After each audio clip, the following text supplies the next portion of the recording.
Hello and welcome to Midweek Splash. I'm Jenny and I'm part of the CABC team at Andover Baptist Church. Now if you were with us last week, you'll know that we're learning about patience this month. So I thought you might like to try and make a toy with me, which involves a bit of patience when you're playing with it. Now I'm going to show you how to make it, and you can either just watch this video and then have a go later at making it, or if you want to make it with me, you can pause the video in a minute and go and find the things that you need. So, the first thing that you're going to need is a little ball. I've got a little bouncy ball. You could use something like this. I think this was like a cat toy. Or if you haven't got a ball, you could just scrunch up some silver foil and make a ball shape. Now we're also going to need some string and some scissors to cut the string. We're going to need to attach the string to the ball. So if it's a ball like this that's got holes in, we could tie it on. But if you've got a bouncy ball, you might also need some sellotape so you can stick the string to the ball. Then you need a paper cup or a plastic cup. If you haven't got one like this, a throwaway one, then you could use a normal cup with a handle, but check with a grown-up first if you're going to use a china one that it's not a really expensive one, or perhaps you can find a plastic one with a handle that you could use. And then the very last thing, you're going to need a biro. Okay, so if you want to make it with me, go and find those things now and I'll see you in a second. Hello again. Hopefully you've got everything you need. So the first thing, we need to stick some string onto the ball. So you need to cut your piece of string, not too long, maybe about, it's about from my elbow to my hand, about that long. And I'm going to get some sellotape and stick it onto my ball, like that. If you had a ball with the holes in, you could just tie it on, or if you've got a scrunched up foil ball, again you can tie it on or stick it. Then your paper cup, we've got to make a little hole in the top, so that's what the biro is for. And if you put it on the table and just push, not too hard, it makes a hole. Now this is the tricky bit, so you might need to get a grown-up to help you a little bit. We've got to thread the end of the string through that little hole that we've made. I'm going to use my pen to push it through a little bit. Oops. There we go. And then once it's through a little bit, I can pull the other end like that. Okay. And I'm going to tie a knot in it. Again, if you're not very good at tying knots, you can get a grown-up to help you. And I'm going to tie quite a big knot so that it doesn't fall through that hole. Yeah. And now my ball is swinging from my cup. Okay.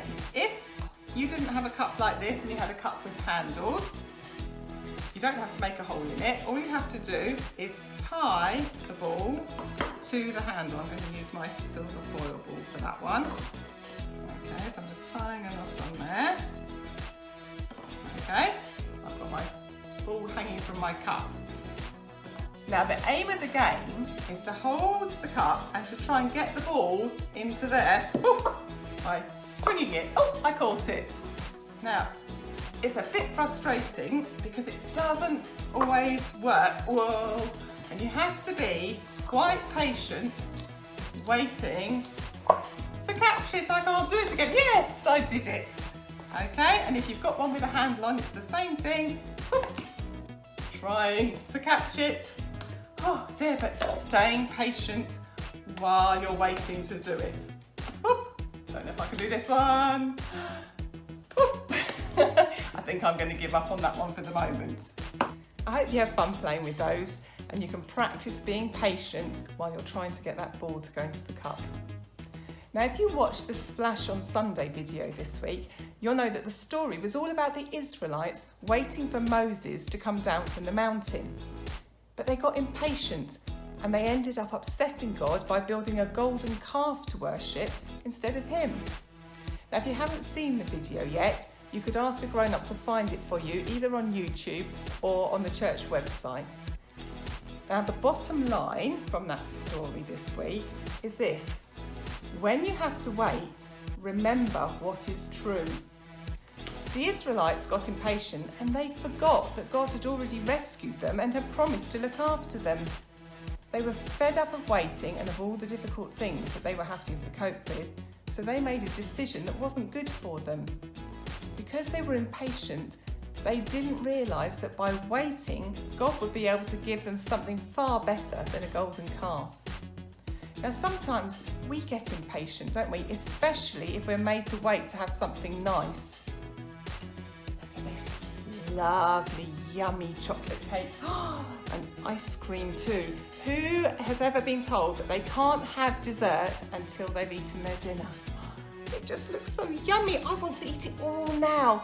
But the truth is, if I do, then I'll get full before I eat the stuff that's really good for me.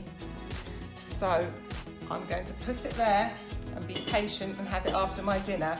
And I need to remember our bottom line. When you have to wait, remember what is true. Shall we pray together before we finish today? Dear God, you know how hard it is to be patient, especially when the wait seems such a long time. But help us to remember what is true while we wait. Thank you that your promises are true and that you've promised to give us patience and to help us. Help us to remember that sometimes we need to wait so that you can do something even better for us. Amen. Thank you for joining me today. I hope you have a nice day and join us again next week on Sunday for Sunday Splash and next Wednesday for Midweek Splash. Bye.